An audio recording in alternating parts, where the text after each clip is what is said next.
समुद्र मंथन एक ऐसा प्रसंग है जिसका वर्णन विष्णु पुराण, महाभारत, गीता, शिव पुराण, श्रीमद् भागवत पुराण आदि ग्रंथों में कहीं न कहीं जरूर आता है। लेकिन समुद्र मंथन से जुड़े कुछ सवाल और अनसुनी कहानियां, जैसे देवताओं द्वारा दुर्वासा ऋषि का अपमान, आखिर यह सभी रत्न समुद्र में आए कहां से? क्यों केवल भगवान शिव ने पिया हलाहल विष? हिंदू धर्म में गाय को माता क्यों कहा जाता है? आयुर्वेद के जनक कौन है? लक्ष्मी नारायण विवाह की अनसुनी कहानी और भी कई सवालों के उत्तर जानेंगे हम इस डॉक्यूमेंट्री वीडियो में आपके साथ। तो बने रहिए हमारे साथ अंत तक समुद्र मंथन की उस महागाथा को जानने के लिए।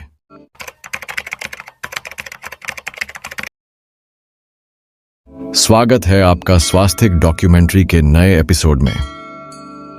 दोस्तों, यह बात है उस समय की जब माता लक्ष्मी स्वर्गलोक में रहती थी। दिन बीतते गए और समय निकलते गया। एक समय ऐसा आया जब देवराज इंद्र धन के मद में चूर हो गए और स्वयं को सर्वशक्तिशाली समझने लगे। एक दिन ऋषि दुर्वासा, जो अपने क्रोध के लिए बहुत चर्चित थे, उनका देवलोक में आगमन हुआ। इंद्र जानते थे ऋषि दुर्वासा का अपमान करना बहुत हानिकारक हो सकता है, इसलिए इंद्र ने दुर्वासा ऋषि की बहुत सेवा और सत्कार किया, जिससे प्रसन्न होकर ऋषि दुर्वासा ने उन्हें एक माला आशीर्वाद के रूप में दी और देवलोक से चले गए। कुछ समय पश्चात इंद्र ने उस माला को अपने गले से निकालकर उनके वाहन ऐरावत हाथी को पहना दी। अब ऐरावत था तो एक हाथी। उसने ऋषि दुर्वासा की दी हुई माला को अपने पैरों से कुचल दिया। कुछ समय पश्चात जब ऋषि दुर्वासा को यह सूचना प्राप्त हुई तो वह क्रोध से आग बबूला हो गए और देवलोक जा पहुंचे। ऋषि दुर्वासा को इंद्र द्वारा किया गया अपमान सहन नहीं हुआ और उन्होंने श्राप देते हुए कहा, हे इंद्र, जिस शक्ति और धन के घमंड में आकर तूने मेरा अपमान किया है, मैं तुझे श्राप देता हूँ, यह शक्ति और धन इसी क्षण नष्ट हो जाएगा। इतना कहकर ऋषि दुर्वासा वहां से बिना कहे सुने चले गए। अब यहां से असली कहानी प्रारंभ होती है।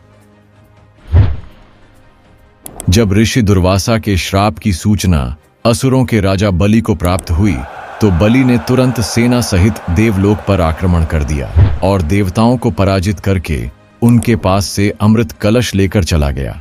लेकिन जब बलि अपने रथ में अमृत कलश लेकर जा रहा था, तब इंद्र और बलि का अमृत कलश को लेकर युद्ध हुआ, जिसके दौरान अमृत का कलश दोनों के हाथ से छूटकर समुद्र में गिर गया। इस घटना के पश्चात देवता भगवान ब्रह्मा के पास समस्या लेकर पहुंचे, लेकिन ब्रह्मदेव ने उत्तर देते हुए कहा, हे देवताओं, इस समस्या का समाधान केवल नारायण के पास ही है, अतः आप सभी भगवान विष्णु के पास जाएं और अपनी समस्या का निदान करें।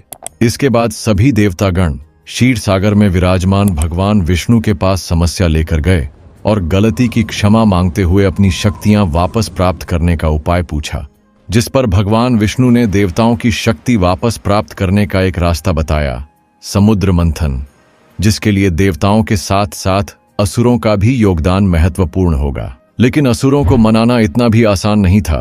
असुरों को तैयार करने के लिए भगवान नारायण ने उन्हें मंथन से प्राप्त आधे रत्न देने का वादा किया, जिसके कारण सभी देवता और असुर एक साथ समुद्र मंथन करने के लिए तैयार हो गए। अब प्रश्न यह था कि समुद्र को मथने के लिए एक बहुत बड़ी और मजबूत मथनी की आवश्यकता थी, जिसे समुद्र में डुबोकर घुमाया जा सके, जिसके लिए माता पार्वती के पिता राजा हिमावन ने मंदराचल पर्वत, जिसे मंदार पर्वत भी कहा जाता है, उपयोग करने की सलाह दी। इसके बाद भगवान विष्णु ने मंदराचल पर्वत से आग्रह किया कि वह समुद्र मंथन में उनकी सहायता करें, जिसके उत्तर में मंदराचल पर्वत ने कहा, हे प्रभु, मैं स्वयं समुद्र तक जाने में असमर्थ हूं। अगर आप मुझे वहां तक ले जाएं तो यह मेरा सौभाग्य होगा। जिसके लिए भगवान नारायण ने अपने एक हाथ से मंदराचल पर्वत को उठाया और समुद्र तक ले गए। परंतु जैसे ही भगवान विष्णु ने मंदराचल पर्वत को समुद्र में स्थापित किया, वह डूबने लगा। मंदराचल पर्वत न डूबे, इसके लिए महादेव ने भगवान विष्णु से आग्रह किया कि वह संसार की रक्षा के लिए अवतार ले और मंदार पर्वत को स्थिरता प्रदान करें। इसके बाद भगवान नारायण ने कूर्म अवतार यानी कछुए का रूप धारण किया और मंदराचल पर्वत को अपनी पीठ पर धारण करके स्थिर किया। इसके बाद मथनी को घुमाने के लिए बहुत बड़ी और मजबूत रस्सी की आवश्यकता थी, जिसके लिए भगवान शिव के भक्त और शेषनाग के छोटे भाई वासुकी नाग का प्रयोग किया गया, जो बहुत शक्तिशाली थे। मथनी और रस्सी का प्रबंध होने के बाद असुरों और देवताओं के बीच इस बात में युद्ध होने लगा कि सर्प के मुंह का हिस्सा कौन पकड़ेगा और पूंछ का हिस्सा कौन।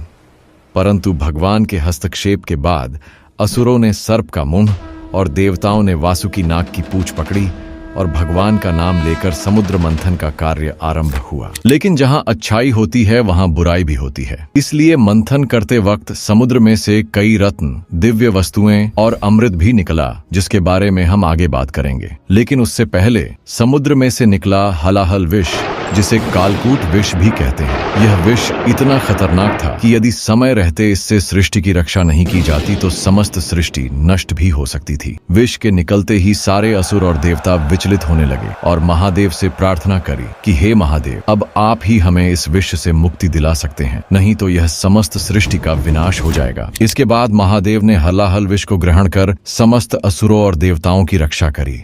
भगवान शिव के विषपान करते वक्त कई सांपों ने समुद्र के विष को पिया और भगवान शिव की सहायता करी, जिससे प्रसन्न होकर भगवान शिव ने सभी सांपों को वरदान दिया कि आज के बाद सांपों की पूजा मेरी पूजा मानी जाएगी। विषपान करने के बाद सभी देवता और असुरों ने भगवान शिव पर जल और दुग्ध से अभिषेक किया ताकि भगवान शिव का कष्ट कम हो सके। इसलिए शिवलिंग पर जल और दूध से अभिषेक करने की परंपरा है। अब आपके मन में प्रश्न आते हैं कि महादेव को नीलकंठ क्यों कहते हैं? आखिर महादेव ने ही विष का पान क्यों किया, किसी अन्य देव ने क्यों नहीं? पहले प्रश्न को देखें तो महादेव को नीलकंठ इसलिए कहते हैं क्योंकि विष पान करते वक्त माता पार्वती ने महादेव के कंठ पर हाथ रख दिया, जिसके कारण विष महादेव के कंठ में स्थिर हो गया। और क्योंकि विष के कारण महादेव का कंठ नीला पड़ गया था, इसलिए उन्हें नीलकंठ कहा जाता है।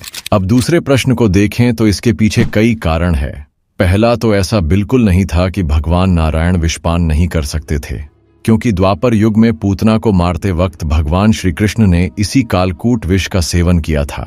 दूसरा यह भी कि भगवान नारायण ने समुद्र मंथन के वक्त कुर्म अवतार लिया था, जिसके कारण भी भगवान नारायण ने विषपान नहीं किया।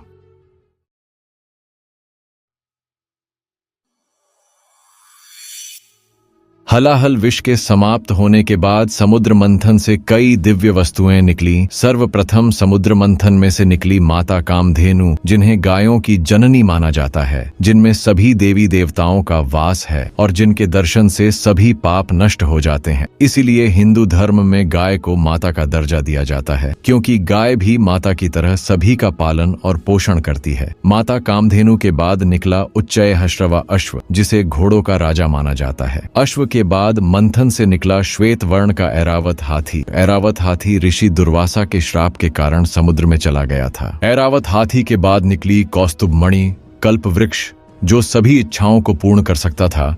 अप्सरा रंभा, जो रूप सौंदर्य और सम्मोहन की देवी थी। वारुणी नामक मदिरा, पंचजन्य शंख, चंद्रदेव, जिसे भगवान शिव ने पुनः अपने मस्तक पर धारण किया। चंद्रदेव के बाद निकला तारंग नामक धनुष, माता आदि लक्ष्मी, और अंत में भगवान धन्वंतरी अमृत कलश लेकर प्रकट हुए, जो आयुर्वेद के जनक भी है। ऐसा कहा जाता है कि जिस दिन माता लक्ष्मी का समुद्र मंथन से प्राकट्य हुआ था, उसी दिन दीपावली का पर्व मनाया जाता है और माता लक्ष्मी की पूजा की जाती है। समुद्र मंथन का कार्य संपन्न होने के बाद भगवान विष्णु पुनः अपने रूप में प्रकट हुए और माता लक्ष्मी व भगवान विष्णु का ब्रह्म विवाह संपन्न हुआ। अंत में मंदराचल पर्वत और वासुकी नाग पुनः अपनी जगह पर विराजमान हुए। अब कहानी की तरफ आए तो समुद्र मंथन में प्राप्त सभी रत्नों में से उच्चैःश्रवा अश्व, वारुणी मदिरा असुरों को प्राप्त हुए। ऐरावत हाथी और अप्सरा रंभा देवताओं को प्राप्त हुई। कल्प वृक्ष और वैद्यराज धन्वंतरी को देवलोक में स्थान प्राप्त हुआ और आदि वस्तुएं मणि, शंख और धनुष को भगवान नारायण ने धारण किया, क्योंकि इन वस्तुओं को धारण करने का सामर्थ्य देवता और असुरों में नहीं था। अन्य वस्तुओं का बंटवारा तो हो गया, लेकिन देवता और असुरों की नजर थी अमृत पर, जिसके कारण सब सम्मिलित हुए थे। देवर्षि नारद सब समझ रहे थे। देवता और असुरों की हालत देखकर उन्होंने भगवान नारायण से प्रश्न किया कि अब बचा हुआ अमृत किसके हिस्से में आएगा। देवऋषि के प्रश्न करते ही असुर और देवता बहस करने लगे और धीरे धीरे बहस युद्ध में परिवर्तित हो गई। युद्ध के दौरान 3 असुर अमृत कलश चुराकर जंगल की तरह भाग गए। भगवान नारायण सब देख रहे थे।